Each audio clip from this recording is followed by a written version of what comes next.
Сыздар көрермен жұрт ағайын, алды менен сәлемдесіп алайын. Сахнаның әніменен сәні боп, үміт отын жандандырып жағайын. Өлең оқу, көркем сөзге жақынмын, талай таңды шабытпенен атырдым. Жеті өнерді бір бойыма ас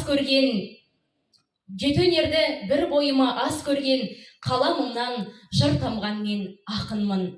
Бөлекше, тұлғасында дара сырлы, кең байтақ пейіліде даласынды, ақын дана әрі олар баласынды, ақынға барлығы да жарасымды. Нөпірім бар, кейде жылдам оқтанда, қызған темір мезгілімен соққанда, мен боламын ерке елігелімде, сол үшінде ыстық маған оттанда.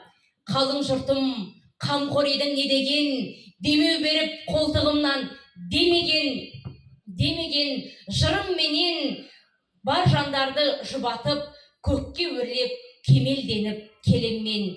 Жеңіліс бар, бұл жарыста жеңіс бар, төмен түсер шығар биік еңіс бар, өлшемі бар бәрінің де өмірде, келмейді ешкім ізсіз оны табыстар.